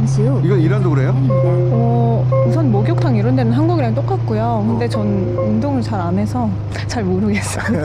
그러니까 헬스장은 잘 모르겠는데. 그 목욕탕 다른 목욕탕이 다 없어요? 개방되어 있어요. 원래 있었어요, 중세 시대 때. 근데 사라졌어요. 이집트는 갈수록 약간 원래 개방적이었는데 조금 더 보수적인 나라가 되었다가 다시 개방하고자 노력하지만 그래도 그 문화는 다시 들어오지 않을 거고. 이란은 그렇진 않구나. 네. 이란은 목욕탕이 있으면 뭐 그렇죠. 근데 원래 남녀 시설이 따로 있기는 하지만 뭐 사우나라든지 목욕탕이라든지 한국에서는 이제 같이 좀 들어갈 수 있는 곳도 있거든요. 목욕탕까지는 아니어도 사우나 정도는. 근데 이란에서는 그게 다 어차피 남녀 구분이 되어 있어서. 동성끼리도. 네, 이집트도 목욕탕에서 그 몸을 그냥 큰 수건으로 두르고 물에 들어갔을 때 그때 이렇게 그거는 상관을 별로 안 해요. 같은 성끼리인 거죠? 네. 그러니까 이건 아랍에 네, 아랍에 아까부터 참으려고 했는데 우리 고향 사람들 다 이란 가거든요. 왜냐면 같은 시아파이니까 똑같아요. 이집트랑 이란도 이슬람 공화국이니까. 이란 목욕탕 가봤어요? 선생님 저는 이란의 목욕탕 안 갔지만 우리 고향에 있는 사람들이 이란에 근데 가요. 제가 이란 사람이에요. 그 사람들한테 들었던 얘기는 이란에 있는 목욕탕도 이슬람 공화국이니까 여자들끼리 알몸을 안 보여주고 남자들끼리 알몸을 안 보여줘요. 이슬람 율법상 여자가 여자 몸을 보면 안 되는 그런 규정 자체가 없어요. 아니 있어요. 네. 있어요.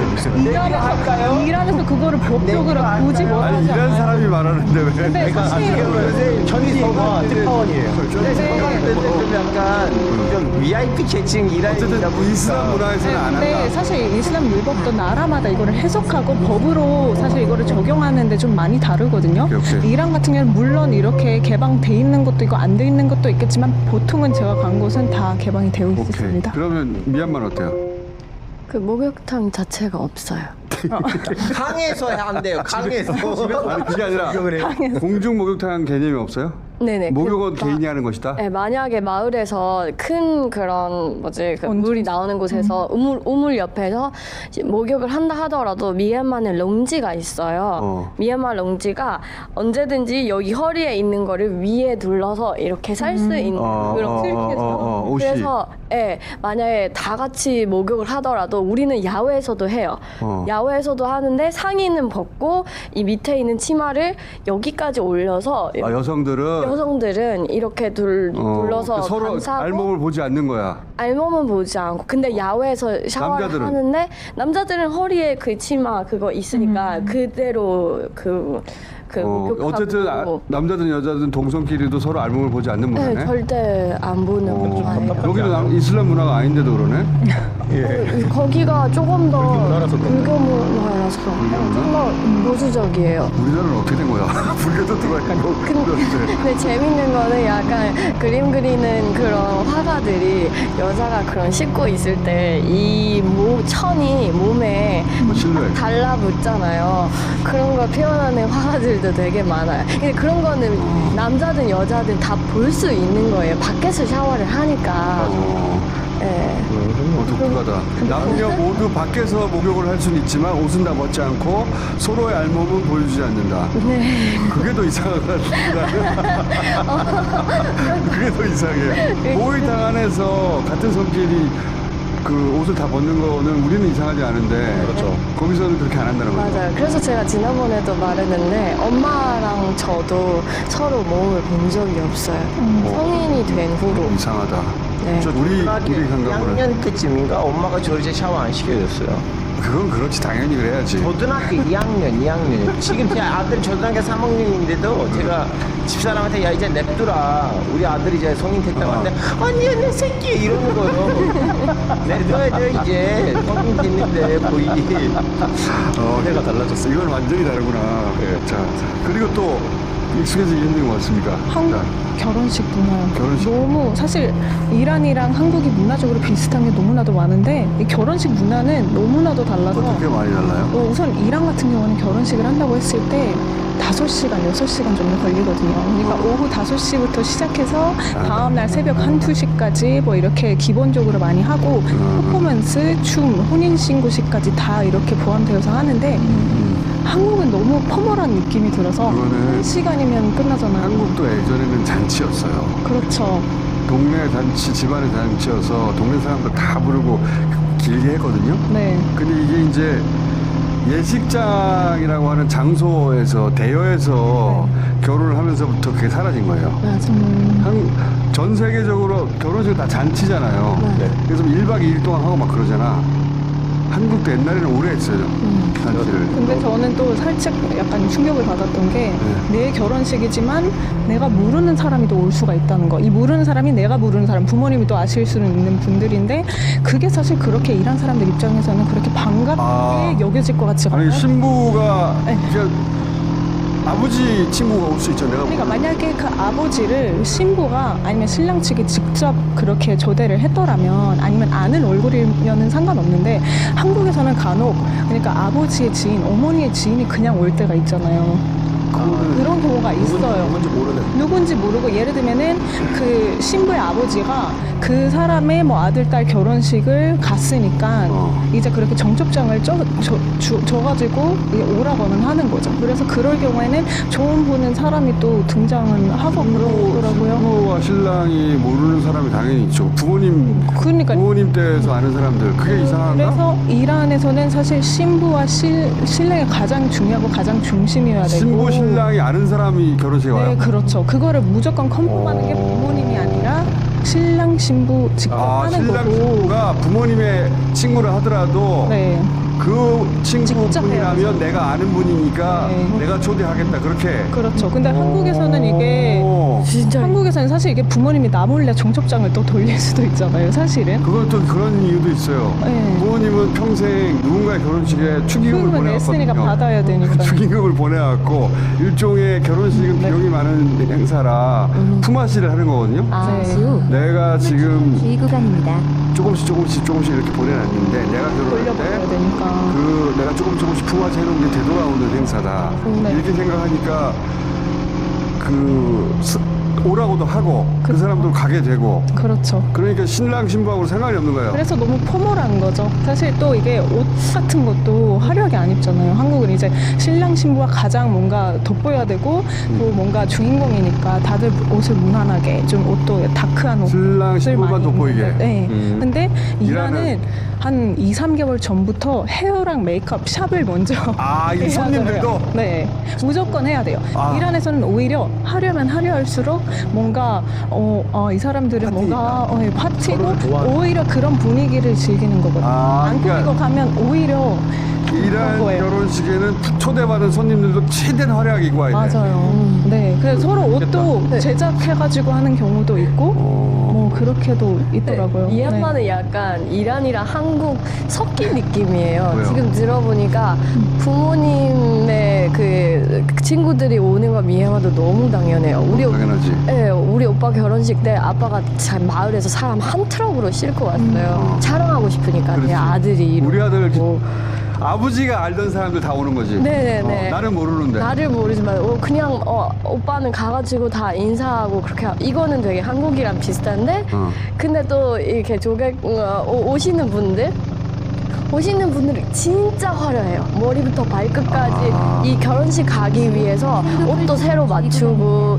샵 갔다 오고 이렇게 되게 화려하게. 남녀 모두요. 화려하게 오거든요. 근데 한국은 갔는데 요즘은 장례식 같아요. 다 검은색 옷만 입고 가고 하얀색 입으면 안 된다고 해가지고. 하얀색은 안 되지. 신부를 위한 색이니까. 근데 저 가끔 외국인 친구들이 뭐 한국 분이랑 결혼을 했을 때 좀 화려하게 입고 와라고 라고 하는데 화려한 거? 그 어느 정도로 화려해야 어느 되는지 정도로 화려해? 뭐 드레스 말하는 건지 아니면은 뭐 그냥 일반적인 검정색 너무 하객룩 말고 조금 더 화려하게 입으라는 건지 저도 이게 헷갈리는 거예요. 그런 것도 좀 전에 있고. 카인 씨 한 트럭 이런 거 굉장히 한국식 표현이. 근데 이란도 사실 예전에 사람이 많으면 많을수록 우리는 아는 사람이 이렇게 많다 뭔가 자랑거리가 됐었는데 요즘은 진짜 뭔가 잘 살고 예쁘고 나를 뭔가 어떻게 보면 돋보이게 하고 하객의 특별하게 숫자가 만들 수 아니라. 있는 약간 이제 질이 중요해진 거죠. 수보다는. 하객의 숫자가 아니라 이렇게 화려한 사람들이 나를 네. 축하하러 왔어. 이걸 보여주는 우리 진석들은 이 정도야. 네, 약간 하객을 자랑하는 거구나. 그렇죠. 그런 것도 있고 예전에도 거의 한 500명씩 부를 때도 있었고 막 했었는데 요즘은 이제 200명, 150. 제가 어렸을 때 다녔던 이집트 결혼식은요. 절반 정도 누구의 결혼식인지도 모르고 그냥 가서 밥 먹으러 갔어요. 진짜 밥 먹으러 할머니랑 누군지 모르겠어. 할머니랑 손잡고 길 가다가 근처에 결혼식이 있다. 밥 먹을래? 결혼식은 누구나 와서 자리이기 때문에 밥 먹고 가면 돼요. 네. 지나가는 사람도 와도 돼. 네. 오히려 지나가는 사람 불러요. 오라고. 저는 좀 질문 하나 던져도 돼요? 네? 저한테 진짜 양심적으로 물어볼게요. 이란 지방에 가면 이런 풍습이 없어요? 이란 지방에 완전 시골에 가면 있겠죠. 완전 시골에 치방. 주의 구간입니다. 그 시골. 시골 아니더라도 큰 지방. 큰 지방도 요즘 안 그래요. 안 그런 거 없어요. 근데 만약 뭐 알파고로 이란을 11을 걸었죠. 그러니까 자꾸 저한테 시비를 걸어요. 선생님 왜냐면 이집트를 11을 걸었죠. 저는 이제 왜냐면 기자이다 보니까 이제 우리가 맡던 나라를 이제 소개를 할 기자 때는 쓴데 일하는 안 가고 전체적으로 얘기를 해줘야지. 그러면은 전체를 알파고가 이란을 한번 갔다 와가지고 다시 갔다 와서 얘기하세요. 언제 가셨어요? 갔다 왔어요 저는. 언제 가셨어요? 저는 16살 때 이틀이나. 그러니까 그게 언제예요? 이게 완전 옛날인데. 20년 동안 붕습이 사라졌나 20년 전 얘기를 하시면 안 되죠. 20년 전에 있는 붕습이 사라졌나 보죠. 근데 뭔가 종교에 충실하고 본인들의 뭐 친척들을 무조건 부르고 싶은 집들도 있겠죠. 근데 평균적으로 제가 보고 제 지인들도 다 참여하는 거는 그 축의금 문화는 어때요? 우리는 축의금으로 결혼식을 치른다고 봐도 무방할 정도로 축의금이 중요한데. 그렇죠. 그렇게 막 엄청 중요하지는 않아요. 비용은 결혼을 하는 사람들이 당사자들이. 내는 거고. 축의금 있긴 있는데?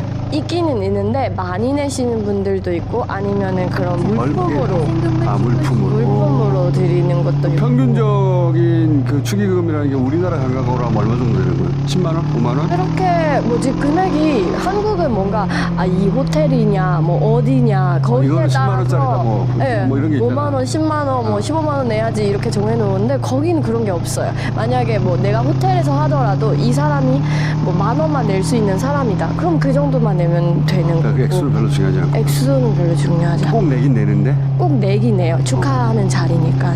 이집트는 똑같이 기록도 해요.